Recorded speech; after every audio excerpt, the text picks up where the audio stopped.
This is the 22nd publication in Conciliation Resources Accord series, Paix sans frontières, building peace across borders. In this publication, we look at how peace builders tackle the challenges of conflict dynamics that cross national or other types of border. In borders and borderlands, there's a real gap in international policy and response architecture. This Accord publication addresses this gap.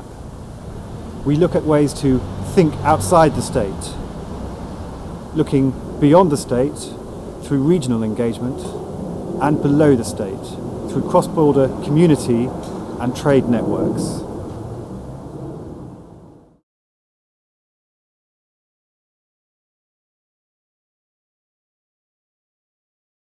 So the Lord's Resistance Army conflict began in northern Uganda. It's now spread to other countries in the region, the Democratic Republic of Congo, Central African Republic, Southern Sudan. What challenges do you think this poses for peace builders? The biggest challenge is, each of these countries may not take the issue as a priority. Yet, they may think of it also in the personal and the national level, instead of addressing it on the international and the regional, particularly regional level. And so what are the particular peace building needs that you see? I think we need to have it approached from down up, namely from the community, and push it up to the policymakers. And so, Archbishop, how are you working to respond to the conflict? Our approach has been on the interreligious group, Muslims, Catholics, Anglicans, Orthodox.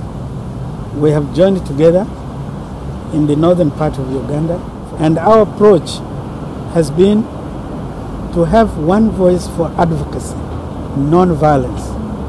We have experienced moments when the whole problem was approached by military means. It didn't go well. It was like throwing a stone at a swarm of bees. It spread to the rest of the neighboring countries. So we are proposing similar thing to the regional through the task force. This task force, we are also having people from Central Africa, from Sudan, from DRC, Congo, and Uganda. And so, Archbishop, what has been the effect of this violence on communities in the newly affected countries, and what has the Regional Civil Society Task Force been doing to help them?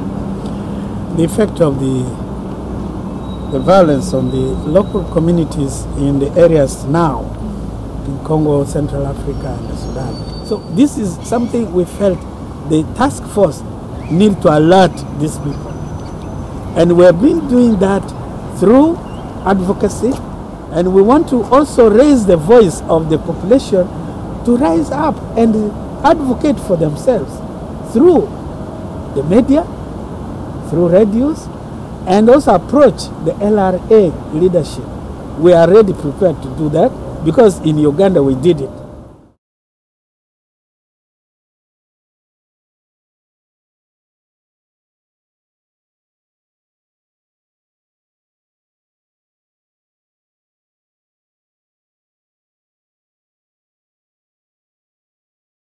That on Indian side of Kashmir, we are seeing a huge, emotional stakes going into this trades. People are hugely invested into that trade, and I have had the opportunity of meeting a lot of the members of the divided families. Like many of them, I personally know they left their good businesses elsewhere, and they are trying to invest into the quasi-illicit trade, just for the reason that that gives them an opportunity of connecting with the relatives on the Pakistani side of Kashmir. I think that's a motive that you would find on the Pakistani administrative side as well, because obviously we're dealing with a line that's divided families, that's separated friends and communities, and this is one of the first concrete opportunities where they can develop a long-term relationship.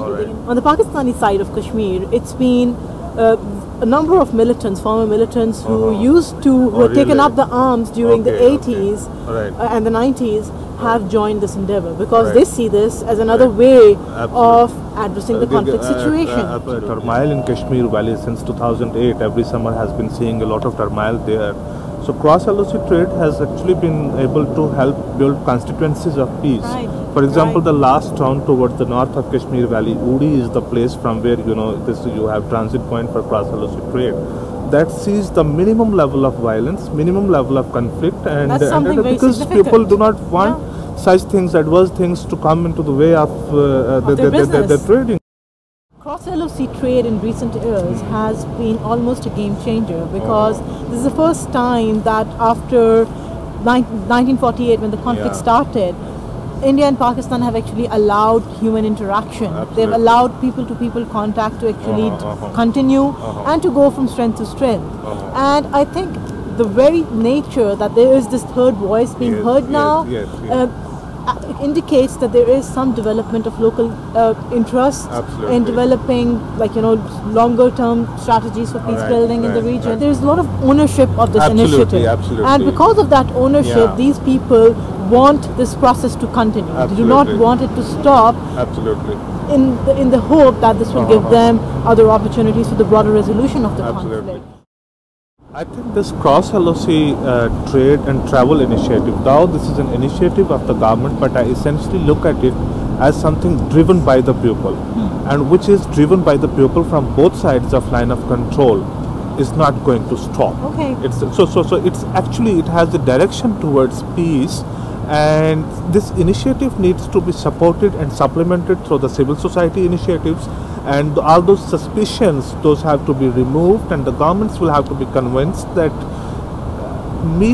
allowing people to meet each other, it's not going to harm anyone's interests.